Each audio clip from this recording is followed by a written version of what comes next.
Hi everyone, I'm Joanna Penn from thecreativepenn.com and today I'm here with Orna Ross. Hello Orna. Hi, Joe. Hello, everyone. Now, just in case people don't know who you are, and I can't imagine who they might be, but just tell us a bit about you and your writing background. Okay, well, I write novels, I write poems, and I write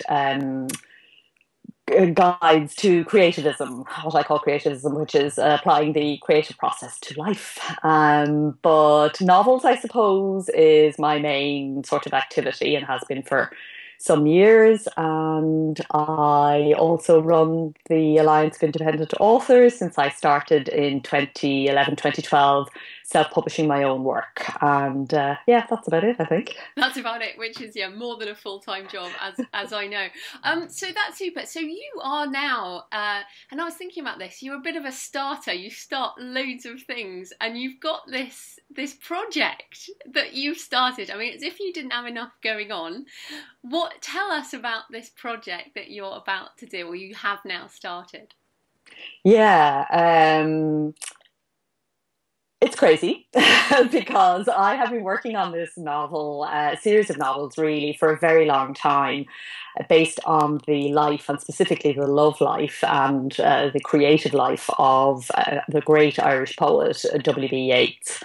And for those who may not know, he is considered to be probably the greatest poet of the 20th century and really important in Ireland in that he is the founder of our national theatre, but also was responsible for the culture, was one of the feeders of the cultural nationalism that actually led to the independence war that kind of founded our state. So all of that is kind of his public life. Me, as an impressionable little girl in school, was introduced to his work as every Irish school child is, and I was the perfect reader for his brand of romance, which was very tied up with a vision of Ireland as sort of the creative space that we escaped to. So for Yeats, London, he lived in London, he was a Londoner really more than anywhere else. So he, like a lot of creatives, he lived in lots of different places, but he had a long time life in London. But London for him, and indeed for his mother, who was from Sligo, London for him was sort of the heart of the British Empire, the materialist world. Sligo specifically, but Ireland generally, was the creative space that we escaped to. So he wrote this very evocative, "Come away, O human child, to the waters and the wild," and kind of set up this image of a romantic Ireland as a place anybody could kind of slip into and be in a creative space. So that's my kind of abiding interest in Yeats, if you like. When you're told about Yeats, you're instantly told about the muse, the great love of his life, Maud Gonne, who inspired much of his poetry in particular, but an awful lot of his writing. He said all of his oeuvre really came out of his wish to explain himself to her, and I would say also to his mother, which is another story, and they're linked in the book. So he created this poetic myth around his love for Maud, unrequited love. He was the courtly lover who sort of laid his dreams under her feet and asked her to tread softly on them. Now, when I went and looked behind the myth, actually, and started to look at things from Maud's point of view, the story looked a little different. And that's what sparked my novel, which is called Her Secret Rose. Right. It's based it's based around the time that he was writing a book of short stories called The Secret Rose. And so my novel is the story behind those stories, if you like, which ties into the themes I've just been talking about there. And it's a novel of intrigue and secrets and double dealing and all sorts of interesting things. So that was, enough work. I am getting to answer your question here. There was enough work in all of that, but I decided, because it is Yeats' 150th anniversary this year, that I would like to do something really special to celebrate that. And of course, writing the novel, finishing the novel, publishing the novel, that is in its sense a tribute to everything that he stands for. But anyway, I got this idea. Wouldn't it be great to put my novel and his stories into one volume and produce a beautiful print book, which would be a replica of his 1897 first edition of the Secret Rose stories? So that's what I decided I would like to do. I investigated and it was ridiculously expensive. The paper alone is expensive. The cover, it's embossed in gilt. It's got these beautiful mystical symbols that meant an awful lot to him, which are all explained in my novel. And, it's an expensive project. So I decided, well, I'll do it if enough Yeats fans decide that they'd like me to do it. So I said, let's see if we can crowdfund the funds needed. Yeah, and that there's so much I want to ask you about that, but I want to come back to a bit more of a personal question, because you talk there about Yeats in London and in Ireland, and of course you're in London and you're Irish. How much of his feelings about Ireland and London are reflected in your own, or what's different? That's really interesting, actually. I suppose that's kind of what I'm teasing out in my novel, Her Secret Rose. I see a different Ireland, to that mystical sort of place that Yeats conjures up in his poetry, but indeed so did he. And in 1913, he wrote a line, "Romantic Ireland's dead and gone. It's with O'Leary in the grave." O'Leary was his political mentor, and he had a number of instances in his life where he took the Irish people to task for being, not good enough in his terms, which essentially meant being too materialistic, fumbling in the greasy till was how he put it. He took to the stage one night in the Abbey when there were riots against and a play that he had promoted in the Abbey Theatre, and he took to the stage and said, "You have disgraced yourselves again." So he was always kind of lecturing the Irish about not being quite living up to his high ideals. And I suppose for me, I've got that double sort of relationship. Ireland, for me, the landscape particularly. I grew up in rural Ireland. I'm a country girl. I love nature, and there is nothing like Irish scenery for me, in terms of kind of touching that place where the magic happens. But I can't live there. I can't live in Ireland. It doesn't actually, to live there full term doesn't feed what I need, and I find London a much more congenial place creatively, much more vibrant, diverse, and interesting and stimulating. So I live here, and I go home, as I say, a lot. I'm always kind of hopping across the Irish Sea, and then I come home, which is back to London, very happily.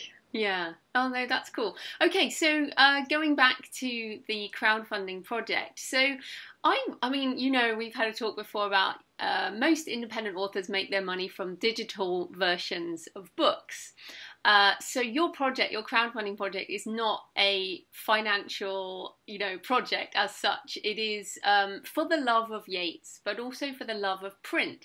So kind of talk us a bit more through this print project and why print means so much to you, when you could just be doing this as an ebook and presumably making a profit, as opposed to doing it this way. Yeah, you're absolutely right. It's not a financial project, it's a passion project. And why does print mean so much to me? I mean, it's an interesting question. I do actually fundamentally, if there is a choice to be made, for me, the magic is in the words. The format is not the most important thing. But there isn't really a choice to be made. We can have more than just the magic of the words. We can also have it packaged in a very nice sort of way. I find that reading books in print and reading books digitally is a different experience. And one of the things that I do if I really enjoy an ebook is I'll often buy the hardback to have it, and I will read it again later on and have a different sort of reading experience.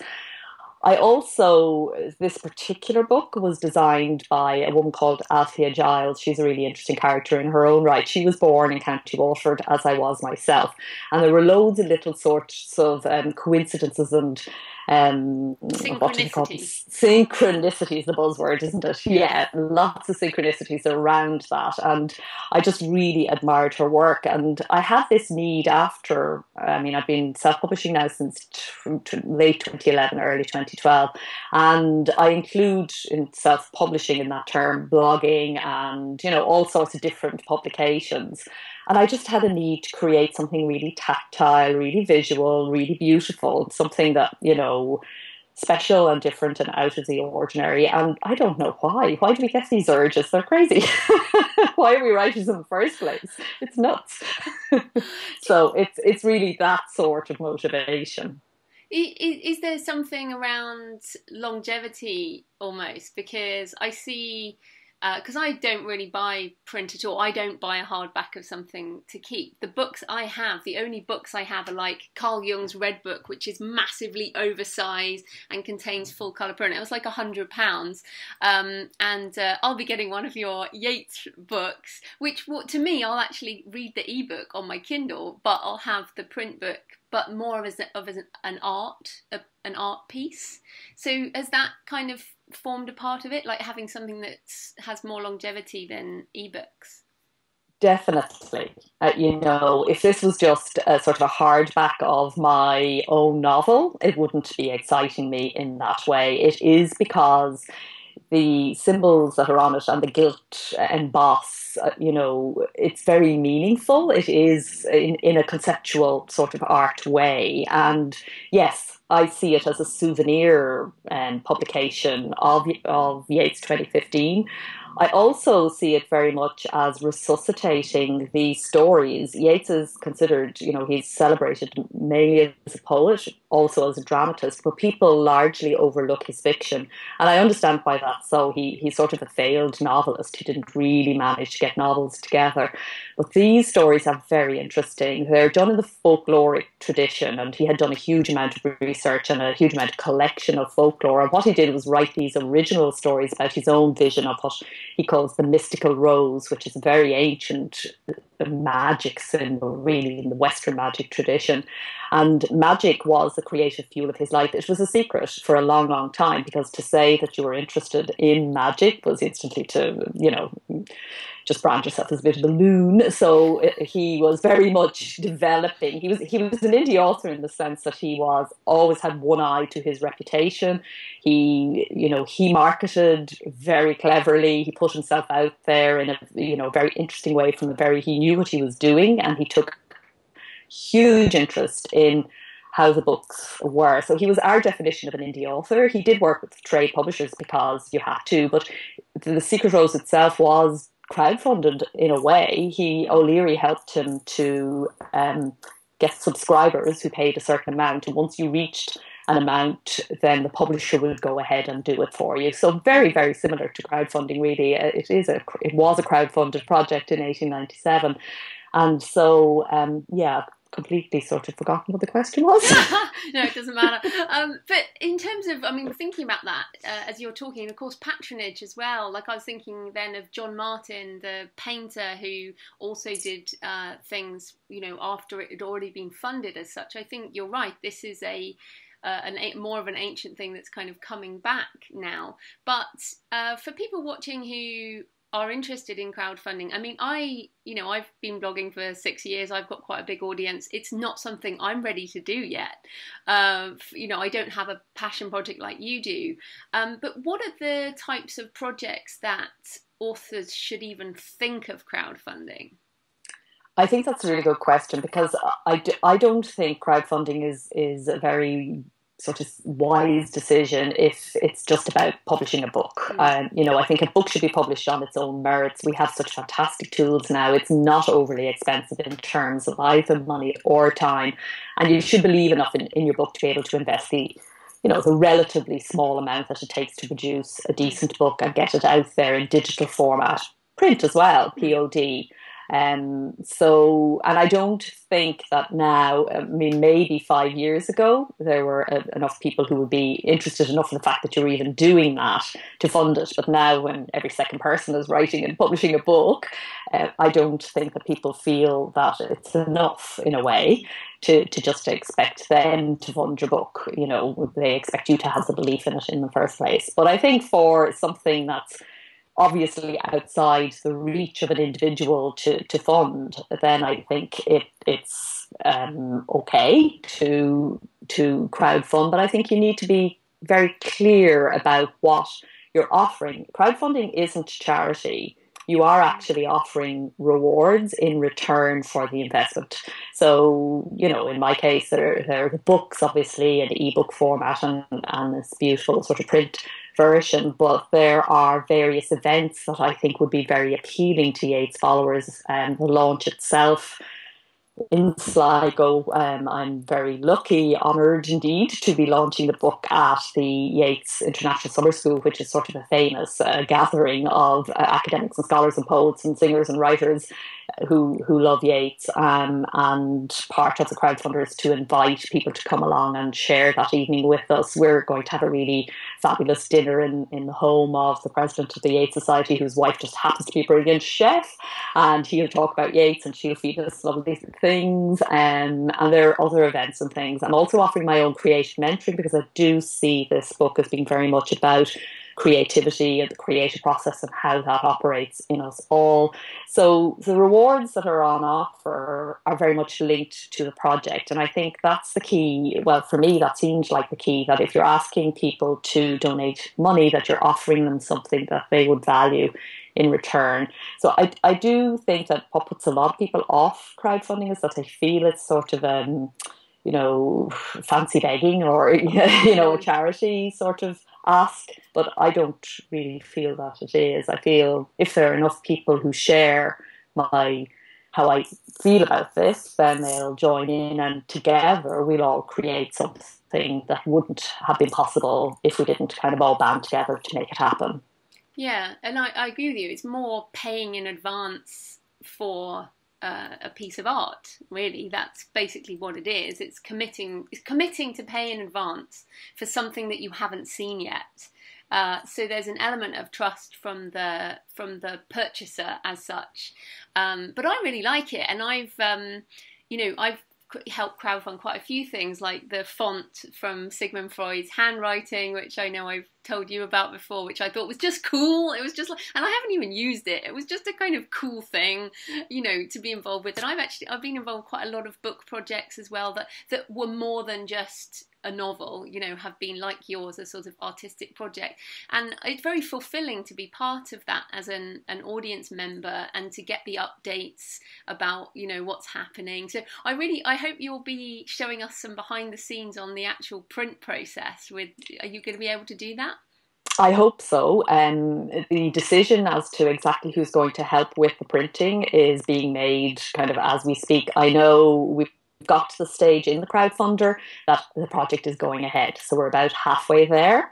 And so it will be happening. So now it's a matter of seeing who's going to actually help us to make it happen. I really would love to share, because I think people are interested in how a book gets put together. And I'm celebrating not just Yeats, the writer, the maker of the content, but also he was a bookmaker, and he really took such an interest in it. And his interest is inspiring my interest in a way. It's not something I ever did before or really, got involved in, but it's fascinating when you look at how books are made, and indeed when you look at how POD is made now these days. So it's a whole new world, and it's really, really interesting. His sisters, in fact, ran a small press, and they were the outlet for his work. So again, there's that touch of him kind of setting up his own indie scene to deliver whatever he felt like he wanted to put out into the world. He didn't have Amazon Kindle, but he would have loved it. Yeah. Well, no, because I went to the London Centre for Book Arts and made my own little book, I remember you saying that. And it was awesome. And I did think at the time, if I do this, I do want to do some limited edition binding. And Cory Doctorow's done that. He's done limited edition binding for some, like he did it himself. So, so kind of, there's actually no limit to these kind of creative things we can do with our own words. So you've definitely kind of helped me think about what I'd like to do in the future. But we should just on the using Yeats's words thing, just to point out, it is public domain, isn't it, the stuff you're using? Would you just explain that? That's so important, and I keep forgetting to say it, actually. Yeah, the only reason I can kind of resuscitate these stories is because Yeats is now out of copyright. It's just over 70 years since he died. In fact, when I wrote about him before, I published a book back in 2008, which contained some of the material that's in this book. He wasn't out of copyright at that time, and it was a real kind of leap through the rights landscape to try and get it. So yeah, don't try this at home with your favourite writer unless they're out of copyright.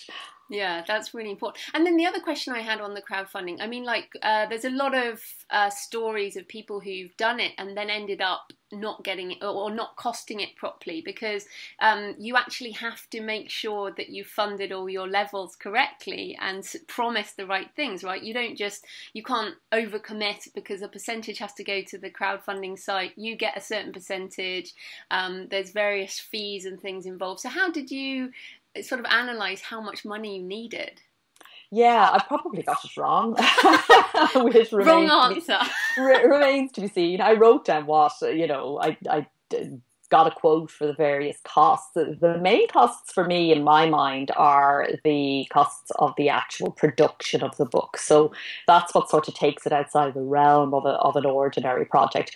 I'm committing an amount of my own money, obviously, to it as well. There's a small charity thing going through. I'm using PubSlush as the crowdfunding platform because they specialize in literary projects, and I think that's nice. I think it must be hard to only do books in the crowdfunding space, and so very happy to be going with them on that. And yeah, so they do a small sort of charity thing as well. Very delighted to donate to that. So yes, you're right. It sounds like a huge amount of money, and what on earth are you going to be doing with it? But actually, lots and lots of it will go in different directions. And yeah, I mean, there's a huge responsibility. I was aware of that before I started it, but I'm more and more aware of it as I go through the process, that people are committing their money and their interest. Those who are sort of interested in it are very interested in it.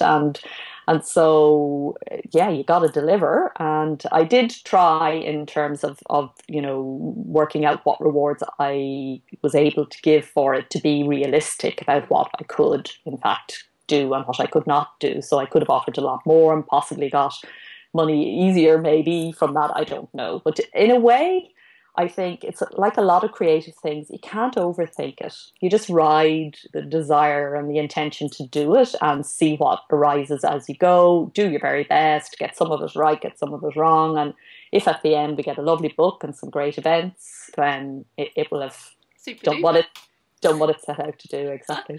So, timeline. You have a hard deadline on this, don't you? So I do. It's one of the reasons it's there. So tell us the timeline of your plan.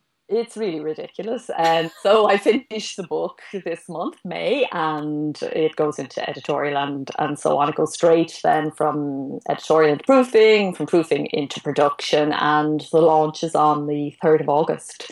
So it's bang, bang, bang. But you know what? I'm loving that because one of the things that I found most difficult about trade publishing is the gap in time between your investment in the project creatively and emotionally and everything else, and then going out into the world with it. So I had the experience, for example, on my first novel of there being 3 years between me signing the contract and the book actually appearing. I found it so difficult to go out there and talk about the book because I was a different person. You've forgotten it. I'd forgotten it. I'd moved on. The disconnect was there, So at the moment, I'm just in sort of this Yeatsian fuzz and hey, everything is about either the production of this print or else the finishing up of the book itself, which has been hanging around for far too long, So I'm really pleased to be finishing it and seeing it out in such stylish fashion. Brilliant. So tell us where we can find the crowdfunding project and also your other books online. OrnaRoss.com is the sort of simplest way through and back out into the various places where the books are sold. And specifically the crowdfunder, OrnaRoss.com/Secret Rose, will bring you to the crowdfunding page. Fantastic. Well, I'm very excited to hear about it, Orna, and looking forward to my coffee. So wishing you all the best. Oh, thanks, Jo. Thank you so much for supporting it and for doing this interview. I really appreciate it.